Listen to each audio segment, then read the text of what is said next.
For Trevor Engelson, a hotshot Hollywood producer and agent, his wife's sudden announcement came as a shattering blow. Meghan Markle, the beautiful actress whom he'd mentored to stardom and married 18 months earlier in an exuberant ceremony at the Jamaican beach hotel once favored by Marilyn Monroe and Errol Flynn, was asking for a divorce. It was 2013 and they'd been juggling a long-distance relationship. She was shooting the TV drama Suits in Toronto, while he was living at their home in Los Angeles, for 3 years. Their frantic work schedules and frequent flights between the two cities had become too taxing, she told him. She was sorry, but she just couldn't do it anymore. According to the pair's friends, Engelson, who had met Meghan 8 years previously when she was starting out in show business, was utterly devastated. He tried to persuade her that they could overcome the difficulties. To this day, he still can't fathom why Meghan bolted so quickly for the exit. Inevitably, it led Engelson, now 40, and his friends to question whether his wife, who is 4 years his junior, had found someone else while living for months on end in Toronto. Indeed, there were posts on Meghan's social media sites, which she hastily closed down after her relationship with Prince Harry began, which at least hinted at the possibility, despite her protestations to the contrary. They concerned a handsome Canadian ice hockey star called Michael Del Zotto, now 27, and suggested she might have grown close to him. She tweeted pictures of herself with the sportsman, whom she called the best, after watching him play for the New York Rangers, and revealed she had seen him on April 8 and 22, 2013. Her spokesman denies they had a relationship, saying she was never alone with him and he had absolutely nothing to do with the split. Some 4 months later, her no-fault divorce from Engelson, on the grounds of irreconcilable differences, was finalized. Since then, friends of the couple, who had been together for 6 years before they married, have maintained a strict code of silence, but one of them, Adam Goldworm, who has known Engelson for 25 years and was a guest at the Jamaica wedding, broke it to tell me, the divorce was her decision, totally out of the blue. Nobody, including Trevor, knows whether there actually was anything going on. Yes, there was that hockey star Michael Del Zotto. Mr. Goldworm says he has not seen Meghan since the split, an observation repeated by other friends, who say she has drifted away from her old circle as she has climbed the social ladder in Toronto, where she now consorts with elite members of the Canadian establishment. She's like a ghost, he said, before adding enigmatically, I will just say that I think it's strange, for anyone who's ever met her, that she's moving into the royal family. Presumably, he was referring to Meghan's capricious, fun-loving nature. Before Harry came along, she described herself variously as a brash American and a free-spirited Californian hippie. Or perhaps Mr. Goldworm was alluding to Meghan's penchant for partying, as exemplified by the boozy games at her wedding, where she took part in wheelbarrow races, wearing a skimpy yellow polka-dot bikini and baseball cap. If that's so, then some might think she will make the perfect match for Prince Harry, hardly a shrinking violet himself, though the fact she rushed to the divorce court so swiftly when her marriage hit the rocks will doubtless be causing jitters at the palace. For the royals use an old-fashioned, and rather pejorative, term for women who walk out on a marriage. They call them bolters. Pictures last weekend of Meghan and Harry embarking on a romantic holiday to Botswana, the African country that Harry described earlier this year as his second home, have prompted speculation that an engagement is on the cards later this year. Harry, 32, has made no secret of his desire to start a family, and with Meghan having celebrated her 36th birthday on August 4, time is of the essence. Countless words have already been written about Meghan, but, as I have learned while investigating the background of this most unlikely royal girlfriend, and possible princess-to-be, there is so much more to her story. For this series, I have spoken to family, friends, and colleagues to learn about her fascinating ancestral roots, her strict but troubled childhood, her bizarre family, from which her relatively unscathed escape is little short of a miracle, as well as her intriguingly discreet love life before and after that divorce. Meghan's childhood and teenage years were surprisingly sheltered. She was doted upon by her parents, particularly her fiercely protective father, Thomas Markle, an award-winning Hollywood cinematographer who worked, almost obsessively, to help his daughter become an actress. As a result, Meghan was something of a late developer in the romantic stakes. According to Sonia Ardakani, mother of Susie, her best friend at high school, despite her stunning looks, Meghan didn't start dating until well into teens. Meghan and Susie were very good girls and they would find other ways of having fun, she told me. They were in all sorts of different clubs, and they liked to do things like horse riding in the park, skating, and bowling. Meghan's half-brother, from her father's first marriage, Thomas Jr., agrees.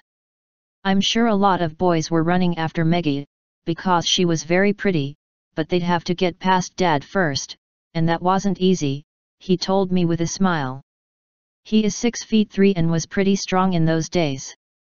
Her mother, Doria, an African-American social worker turned yoga teacher and therapist, who was divorced from Thomas Sr. when Meghan was 6 years old, was also strict when it came to boys. Tight-fitting clothes and low-cut tops were strictly forbidden, and she spelled out her reasoning to Meghan in blunt terms: never give the milk away for free. On her prom night at the Immaculate Heart High School, an exclusive Catholic establishment in Los Angeles, Meghan was escorted by Danny Segura, a handsome pupil from a nearby boys' school. But her first real boyfriend was his older brother, Luis, now an estate agent in Pasadena. He told me that he'd been in contact with Meghan recently, adding, "I'd like to talk about the good times we had, but she's a very private person, and it's a big deal with the royals, so I can't. All I'll say is, she's great." Astonishingly, given Meghan's beauty and winning personality, in the years since she became a well-known actress, no other men have come forward to claim they stole her heart. She met the next important male in her life when, after gaining straight A's in her high school graduation exams, she went to university. She was offered 3 scholarships, but turned them all down to study theater, combined with international relations, at Northwestern University in Evanston, Illinois, where the drama department was renowned for nurturing talent. For a girl of mixed race, raised in the ethnic and cultural melting pot of Los Angeles, it was a chastening experience. Just 14 miles north of Chicago, Evanston is a relatively small town, and the Midwestern campus proved itself small-minded in some of its attitudes. Meghan has said that she met with ignorance and prejudice among her fellow students. When she told a faculty member her father was white and her mother black, and that they had divorced when she was very young, the girl fixed her with a knowing look and said this made sense. For Meghan, the implication was that the failure of an interracial marriage was inevitable. However, her savior was Larnell Quinton Foster, now 35, a flamboyant, larger-than-life African-American student who also aspired to an acting career. Though they were in different classes, he told me, they became soulmates and remain close. Indeed, they met up again recently in London, where he was visiting friends and she was in the UK seeing Prince Harry.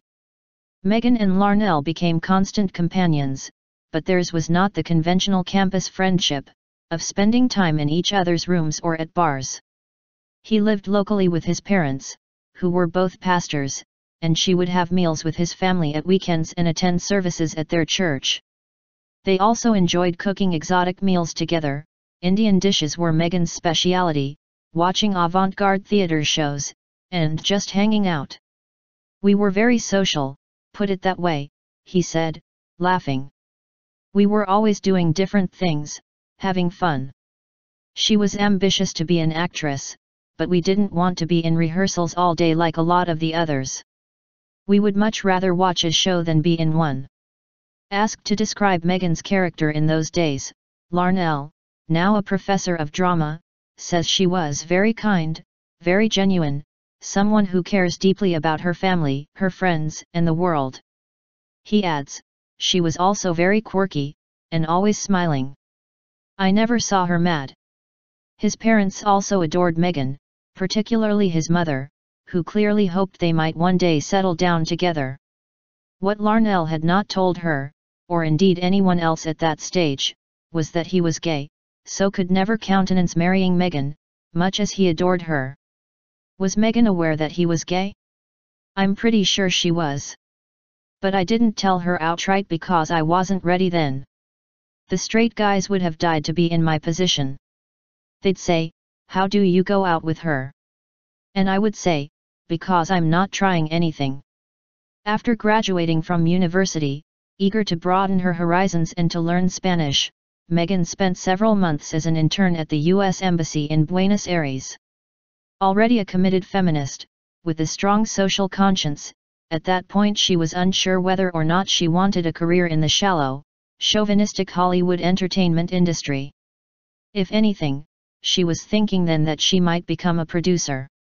A brief trip home to Los Angeles changed all that.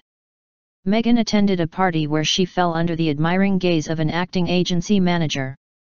The next day, he watched a student film she had made. "Stick with me, you're going to make money," he told her. Hawking herself around the studios was a demeaning task, though. Larnell Foster, who'd also beaten a path to Hollywood, saw how his friend was forced to compromise her high-flown ideals. "She started doing that suitcase girl thing on Deal or No Deal," he recalls, referring to the forgettable interlude when Meghan was a glamorous gopher on the cheesy game show, wearing 5-inch heels and a revealing red dress. "That was just funny," says Larnell. "But it was just one of those things she needed to do to make money. It takes a while to get a movie or TV job." A succession of similarly roles followed in the TV soap General Hospital and crime show CSI, with Meghan often appearing in scanty lingerie. Then there was a 30-second part in a box office turkey called A Lot Like Love. This time, she wasn't even named in the credits, which listed her only as hot girl. That was in 2005, the year she began dating Trevor Engelson. Precisely how much influence he had on her early career is open to debate.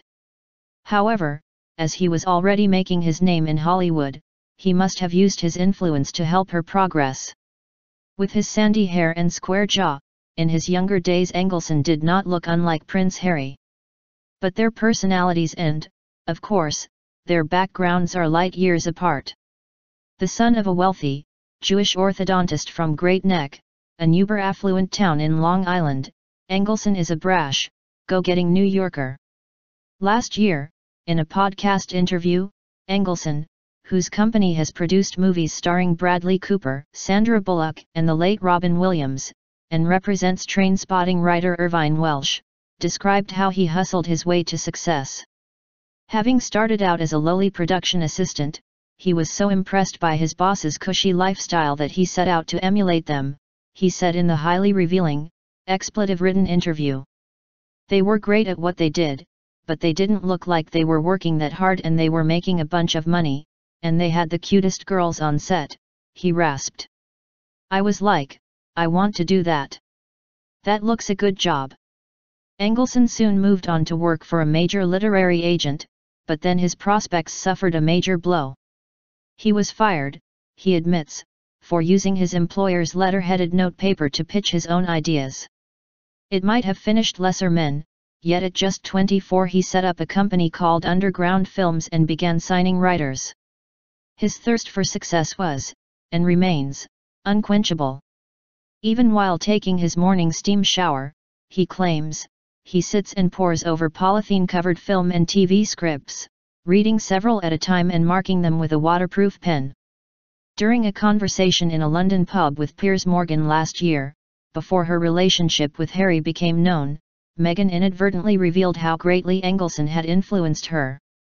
Her motto in life, she told Morgan, was this: "Never give it 5 minutes, if you are not prepared to give it 5 years." It sounded original, but on his podcast Engelson cited precisely the same adage, saying it had resonated with him when he first heard it, years ago.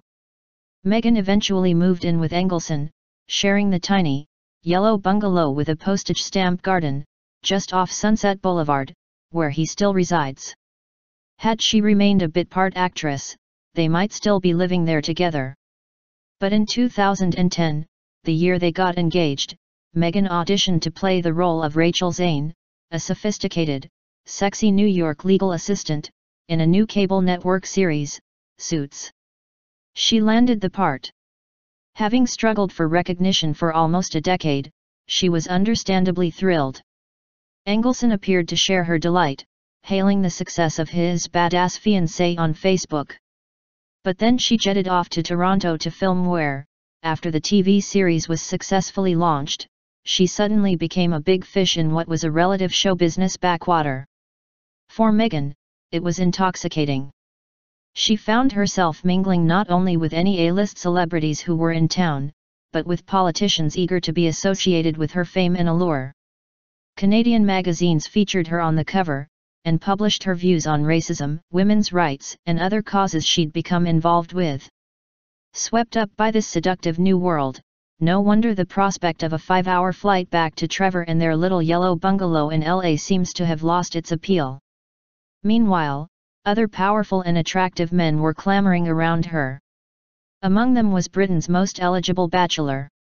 And as we shall see on our next video, his attentions proved irresistible.